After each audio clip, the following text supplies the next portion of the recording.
to Legal Gyan Library. Today we delve into the life and teachings of Parshvanath, the 23rd Tirthankara of Jainism. आज के इस विशेष विश्लेषण में स्वागत है। हमारे पास जैन धर्म के 23वें तीर्थंकर भगवान पार्श्वनाथ पर केंद्रित कई स्रोत हैं। कुछ लेख, विश्वकोश की प्रविष्टियां और कुछ अध्ययन मार्गदर्शिकाएं भी हैं जी। और इन स्रोतों से हमारा लक्ष्य है कि पार्श्वनाथ जी के जीवन, उनकी शिक्षाओं और उनकी विरासत से जुड़ी जो सबसे महत्वपूर्ण जानकारियां हैं और दिलचस्प पहलू हैं, उनको सामने लाया जाए। हाँ, कोशिश यही रहेगी। उनकी कहानी, उनकी ऐतिहासिकता पर जो बहस है और जैन संस्कृति पर उनके गहरे प्रभाव को समझने की कोशिश करेंगे हम सब मिलकर। तो चलिए शुरू करते हैं। बिल्कुल। तो सबसे पहले ये पार्श्वनाथ थे कौन? स्रोत तो यही बताते हैं कि वो जैन धर्म के 24 तीर्थंकरों में 23वें थे। जी हाँ, बिल्कुल। उन्हें आमतौर पर जो 22वें तीर्थंकर थे, नेमिनाथ, उनका आध्यात्मिक उत्तराधिकारी माना जाता है। अच्छा। और पारंपरिक कथाएं अगर देखें तो उनके अनुसार उनका जन्म वाराणसी यानी काशी में इक्ष्वाकु वंश के राजा अश्वसेन और रानी वामा देवी के यहाँ हुआ था। और जो पारंपरिक मान्यताएं हैं वो उन्हें महावीर से करीब 250-300 साल पहले रखती हैं। मतलब मान लीजिए 9वीं-8वीं शताब्दी ईसा पूर्व के आसपास।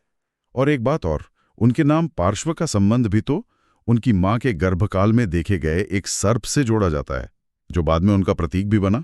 हाँ, बिल्कुल सही। वो सर्प उनकी पहचान का, उनकी मूर्तियों का एक बहुत महत्वपूर्ण हिस्सा बन गया, जिसकी बात हम शायद आगे करेंगे। हाँ, करेंगे।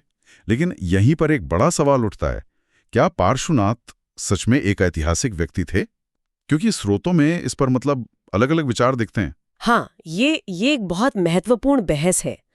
देखिए, कई विद्वान हैं, जैसे होमन जैकोबी का नाम आता है, वो उन्हें ऐतिहासिक मानते हैं। अच्छा, किस आधार पर? इसका एक बड़ा कारण है उनके चातुर्याम धर्म, यानी उनके जो 4 व्रत थे, उनका जिक्र पुराने बौद्ध ग्रंथों में भी मिलता है। ओह, ये तो दिलचस्प है। बाहरी स्रोत से पुष्टि? हाँ, एक तरह से। जैसे एक बौद्ध टिप्पणी है, उसमें बुद्ध के चाचा को उनका अनुयायी बताया गया है, तो ये एक बाहरी संकेत है कि हाँ, शायद वो थे।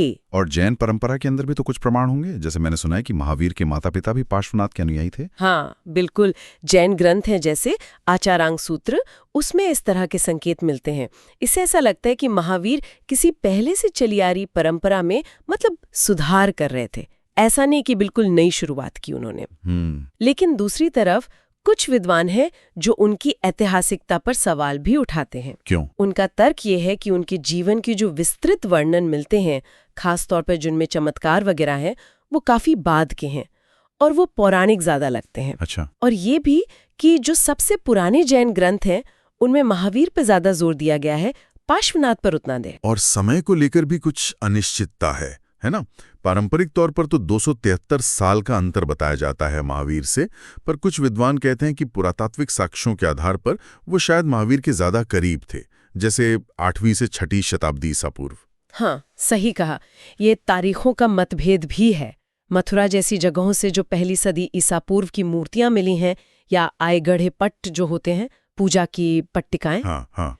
वो उनके पंथ की प्राचीनता तो साबित करते हैं, पर उनके जीवन की घटनाओं की जो सटीक ऐतिहासिकता है, उस पर बहस अभी भी है। ज्यादा संभावना यही मानी जाती है कि एक वास्तविक ऐतिहासिक गुरु तो थे, लेकिन समय के साथ उनके जीवन के आसपास कथाएं और किंवदंतियां जुड़ती चली गईं। अच्छा, चलिए अब जरा उनकी पारंपरिक जीवन कथा पर आते हैं, जो किंवदंतियों और रोचक घटनाओं से भरी हुई है। एक राजकुमार के तौर पर उनका जीवन कैसा बताया जाता है? हाँ, जो तीर्थंकरों के जन्म से जुड़ी जो पारंपरिक मान्यताएं होती हैं, वो यहाँ भी हैं। जैसे जन्म के समय शुभ स्वप्न देखना, उनका नीला काला वर्ण होना। वाराणसी में राजकुमार का जीवन था। और विवाह हुआ था उनका? इस पर दिगंबर और श्वेतांबर परंपराओं में थोड़ा मतभेद है।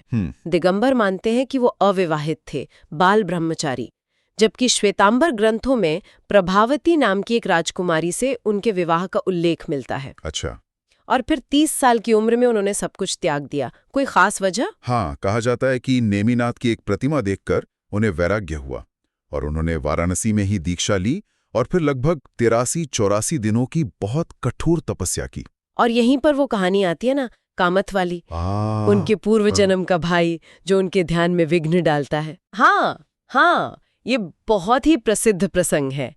कामथ, जो उस जन्म में मेघमालिन नाम का एक देव बन गया था, उसने अपनी पुरानी ईर्ष्या और बैर के कारण पार्श्वनाथ पर भयानक उपसर्ग किए, मतलब तपस्या भंग करने की कोशिश की, तेज बारिश करवाई, बाढ़ ला दी, जंगली जानवर भेजे, राक्षस भेजे। ये एक तरह से तपस्वियों की परीक्षा लेने का एक क्लासिक पौराणिक तरीका है। लेकिन फिर वो नाग देवता धरणेंद्र और देवी पद्मावती उनकी रक्षा करते हैं। इसका संबंध भी उनके किसी पुराने कर्म से है क्या? बिल्कुल बिल्कुल।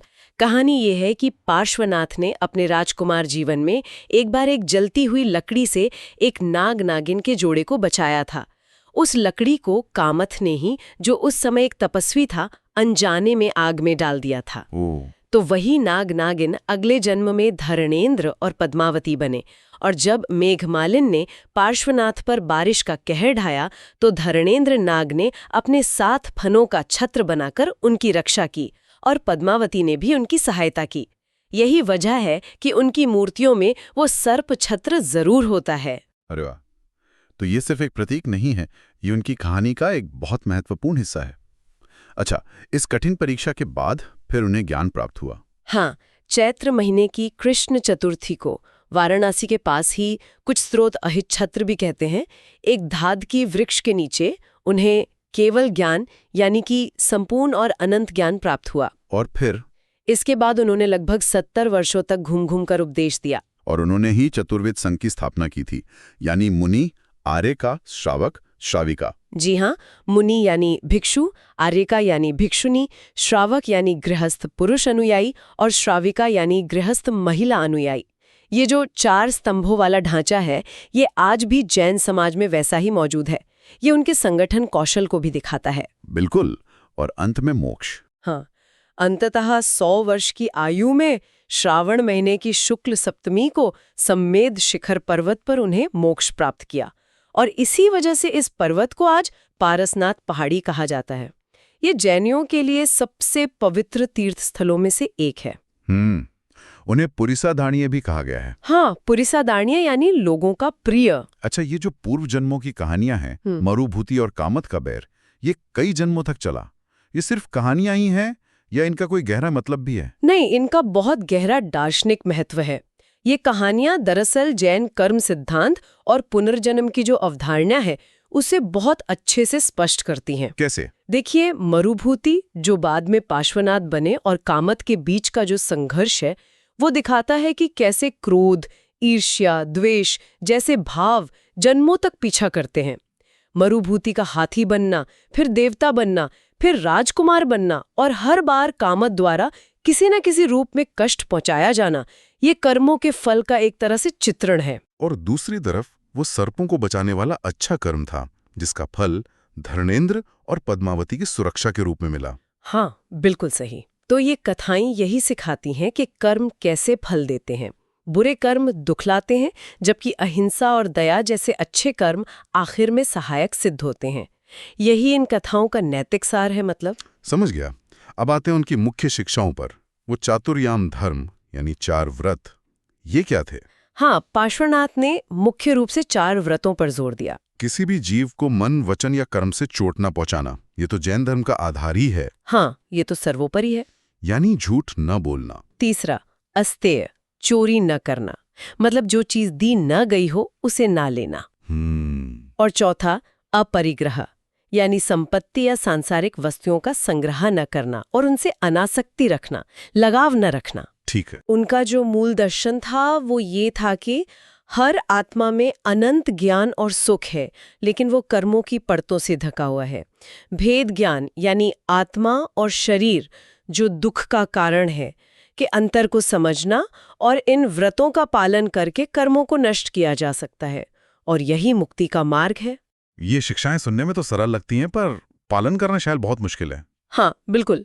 इनके पालन के लिए बहुत गहरे आत्मानुशासन की जरूरत होती है। अच्छा, यहाँ एक महत्वपूर्ण मुद्दा आता है जहाँ श्वेतांबर और दिगंबर परंपराओं में कुछ मतभेद दिखता है, खासकर महावीर के संबंध में। स्रोत इस पर क्या कहते हैं? हाँ, ये एक प्रमुख सैद्धांतिक अंतर है दोनों संप्रदायों के बीच। श्वेतांबर परंपरा ये मानती है कि महावीर ने पार्श्वनाथ के इन 4 व्रतों में 5वां व्रत जोड़ा, ब्रह्मचर्य।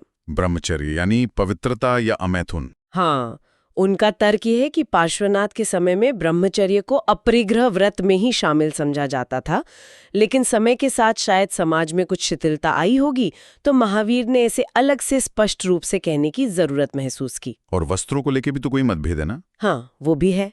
श्वेतांबर मानते हैं कि पार्श्वनाथ ने अपने भिक्षुओं को साधारण सफेद वस्त्र पहनने की अनुमति दी थी, जबकि महावीर ने पूर्ण नग्नता को मोक्ष मार्ग के लिए अनिवार्य बताया। अच्छा। और उत्तराध्ययन सूत्र जैसे श्वेतांबर ग्रंथों में एक संवाद भी मिलता है, जिसमें पार्श्वनाथ के अनुयायी केशी और महावीर के प्रमुख शिष्य गौतम के बीच इन्हीं मुद्दों पर चर्चा होती है, और अंत में केशी जो है वो महावीर की बात स्वीकार कर लेते हैं। लेकिन दिगंबर इस व्याख्या से सहमत नहीं है। नहीं, बिल्कुल नहीं।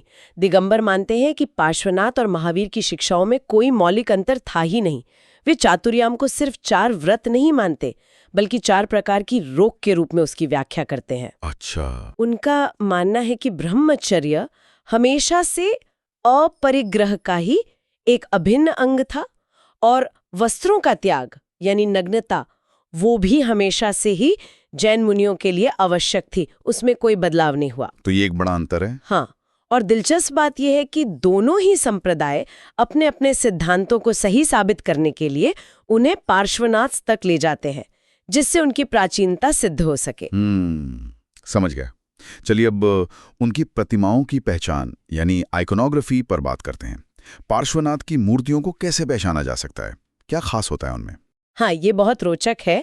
सबसे विशिष्ट पहचान जो है वो है उनके सिर के ऊपर बना हुआ 7 फनों वाला सर्प छत्र। 7 फनों वाला? हाँ, 7। ये सीधे सीधे उस कहानी से जुड़ा है जिसमें नागराज धरेंद्र ने बारिश से उनकी रक्षा की थी। दूसरा, उनके पैरों के पास या आसन पर सर्प का चिन्ह, जिसे लांछन कहते हैं, बना होता है। अच्छा, लांछन। और तीसरा, जैसा कि सभी तीर्थंकरों की मूर्तियों में होता है, उनकी छाती पर श्रीवत्स का चिन्ह होता है। ये एक शुभ प्रतीक माना जाता है। मैंने कहीं पढ़ा था कि 7वें तीर्थंकर जो हैं सुपार्श्वनाथ, उनके सर पर भी सर्प छत्र होता है। तो फिर दोनों में अंतर कैसे किया जाए? हाँ, ये बहुत अच्छा सवाल है, क्योंकि कंफ्यूजन हो सकता है। आमतौर पर सुपार्श्वनाथ के छत्र में 5 फन दिखाए जाते हैं। 5? हाँ, 5, जबकि पार्श्वनाथ के छत्र में 7 या कभी-कभी उससे ज्यादा, लेकिन ज्यादातर 7 ही होते हैं। तो फनों की संख्या देखकर उन्हें पहचाना जा सकता है। ठीक है, ये महत्वपूर्ण जानकारी है। और वे किन मुद्राओं में पाए जाते हैं, बैठने की या खड़े होने की? मुख्य रूप से 2 ध्यान की मुद्राएं हैं, या तो पद्मासन में बैठे हुए, जिसे हम कमल मुद्रा भी कहते हैं, पालथी मारकर। हाँ। या फिर कायोत्सर्ग मुद्रा में, यानी खड़े होकर ध्यान की मुद्रा। कायोत्सर्ग का मतलब होता है शरीर के प्रति ममत्व का त्याग, एकदम सीधे खड़े होकर। अच्छा, और मूर्तियों के साथ और कौन होते हैं? अक्सर उनकी मूर्तियों के साथ धरणेन्द्र और पद्मावती को भी सहायक देवी देवताओं के रूप में दिखाया जाता है नीचे की तरफ।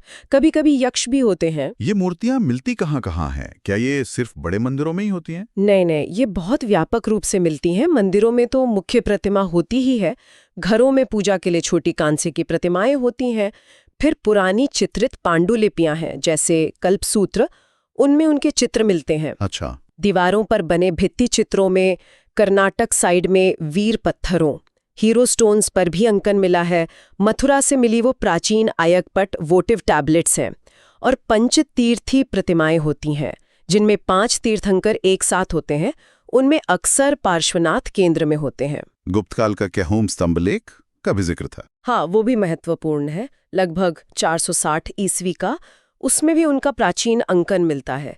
तो मतलब कला के बहुत से अलग अलग माध्यमों में उनकी उपस्थिति दिखती है। आज भी पार्श्वनाथ की पूजा बहुत होती है क्या? उनकी विरासत आज कैसी दिखती है हमें? हाँ, बहुत ज्यादा। वो ऋषभनाथ, शांतिनाथ, नेमिनाथ और महावीर के साथ उन 5 तीर्थंकरों में शामिल हैं जिनकी पूजा सबसे ज्यादा होती है। अच्छा, टॉप 5 में? हाँ, उनकी पूजा पूरे भारत में, खासतौर पर मध्य भारत, पश्चिम भारत, दक्षिण भारत में और दुनिया भर में जहां भी जैन समुदाय है वहां बहुत लोकप्रिय है। उन्हें चिंतामणि भी कहते हैं, इसका क्या मतलब हुआ? हाँ, चिंतामणि का शाब्दिक अर्थ होता है इच्छा पूर्ति करने वाला रत्न। भक्तों का ऐसा विश्वास है कि पार्श्वनाथ में बाधाओं को दूर करने और मनोकामनाओं को पूरा करने की विशेष शक्ति है। अच्छा, इसीलिए? हाँ, इसीलिए उन्हें एक तरह से संकट निवारक और इच्छा पूरक देवता के रूप में भी बहुत पूजा जाता है। उनके प्रमुख मंदिर कौन कौन से हैं सम्मित शिखर के अलावा? वो तो उनका निर्वाण स्थल है। हाँ, समेत शिखर या पारसनाथ पहाड़ी तो सबसे महत्वपूर्ण है ही। उसके अलावा गुजरात में शंखेश्वर पार्श्वनाथ मंदिर है जो बहुत ही ज्यादा प्रसिद्ध है और उसकी चमत्कारिक कथाएं भी खूब प्रचलित हैं। राजस्थान में जिरवाला, नाकोड़ा जी जैसे स्थल हैं। कर्नाटक में श्रवणबेलगोला और हलेबीडु में उनकी बहुत भव्य प्रतिमाएं हैं। मध्य प्रदेश में खजुराहों का पार्श्वनाथ मंदिर तो विश्व धरोहर स्थल है। हाँ, वो तो है। और सिंध में, जो अब पाकिस्तान में है, वहाँ गोड़ी जी पार्श्वनाथ का एक बहुत प्राचीन और महत्वपूर्ण मंदिर था, जिसकी प्रतिकृति अब मुंबई में बनाई गई है। और कई क्षेत्रीय पंथ भी विकसित हुए हैं। मतलब किसी एक मंदिर की मूर्ति इतनी प्रसिद्ध हो जाती है कि उसकी प्रतिकृतियां दूर दूर तक स्थापित की जाती हैं। स्रोतों में उनकी विशाल मूर्तियों का भी जिक्र आता है। हाँ बिल्कुल, भारत में कई जगहों पर उनकी बहुत विशाल प्रतिमाएं हैं जो उनके प्रति श्रद्धा का प्रमाण है। जैसे कर्नाटक में एक नवग्रह जैन तीर्थ है, वहाँ 61 फुट की खड़ी प्रतिमा है। 61 फीट? हाँ। मध्य प्रदेश में ग्वालियर के पास गोपाचल पर्वत पर चट्टान में उकेरी गई 47 फीट की पद्मासन प्रतिमा है। श्रवणबेलगोला और हलाबीडू में भी 18-18 फीट की काफी ऊंची प्रतिमाएं हैं। तो ये दिखाता है कि वो कितने ज्यादा पूजनीय रहे हैं। और साहित्य में भी उनके बारे में काफी लिखा गया होगा। हाँ, निश्चित रूप से। जो जैन आगम ग्रंथ है कल्पसूत्र, उसमें उनकी जीवनी मिलती है। एक उवासक हरम स्तोत्र है जो उनकी स्तुति में एक बहुत ही लोकप्रिय और शक्तिशाली माना जाने वाला स्तोत्र है। लाखों जैन उसे रोज पढ़ते हैं। अच्छा। आचार्य जिनसे इनका 8वीं सदी का महापुराण है, उसमें भी उनका विस्तृत वर्णन है।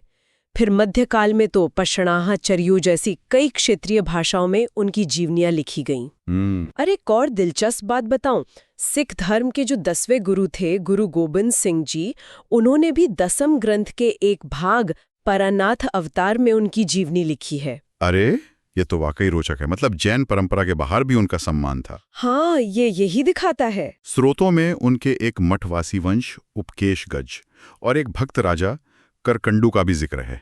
इनका क्या महत्व है? हाँ, उपकेश गच जो है वो श्वेतांबर परंपरा में काफी महत्वपूर्ण माना जाता है। ऐसा माना जाता है कि इसकी शुरुआत पार्श्वनाथ के ही किसी शिष्य से हुई थी और ये एक तरह से महावीर से पहले के जैन इतिहास की निरंतरता को दिखाता है। अच्छा। और ओजवाल जैसे जो प्रमुख जैन व्यापारी जातियां हैं, उनकी उत्पत्ति की कथाएं भी इसी उपकेश गच से जुड़ी हुई हैं। और राजा करकंडू के बारे में कहा जाता है कि उन्होंने कलिंग, जो आज का ओडिशा है, और दक्षिण भारत के कुछ हिस्सों में जैन धर्म के प्रसार में महत्वपूर्ण भूमिका निभाई थी। ये पार्श्वनाथ के प्रभाव क्षेत्र के विस्तार का एक संकेत हो सकता है। तो आज हमने पार्श्वनाथ के जीवन और उनकी विरासत के कई अहम पहलुओं को छुआ।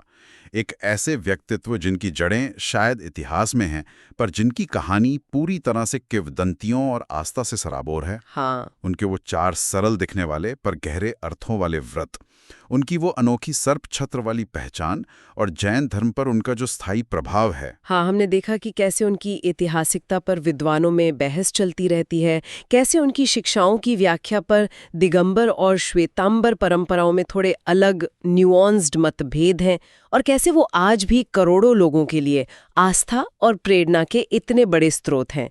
उनकी कहानी वाकई इतिहास, धर्म, कला और लोक कथा का एक अद्भुत संगम है। हाँ, और ये सोचना वाकई दिलचस्प है कि कैसे इतिहास और किंवदंती का ये मिश्रण किसी आध्यात्मिक शख्सियत की स्थायी अपील को गढ़ता है, उसे बनाता है।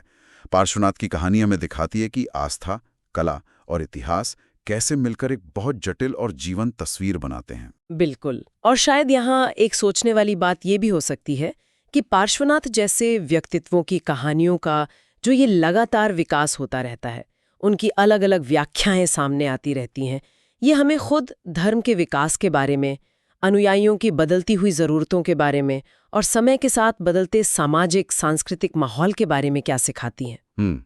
गहरा सवाल है। उनकी कहानी सिर्फ अतीत की बात नहीं है, बल्कि वो वर्तमान में भी मायने रखती है ना? सही कहा। इस गहन चर्चा के लिए आपका बहुत बहुत धन्यवाद। उम्मीद है ये जानकारी हमारे सुनने वालों के लिए उपयोगी और रोचक रही होगी। मुझे भी बात करके बहुत अच्छा लगा। अगली बार फिर मिलेंगे एक नए विषय के साथ और कोशिश करेंगे कि इसी तरह की गहराई से उसकी पड़ताल कर सकें। नमस्कार। नमस्कार।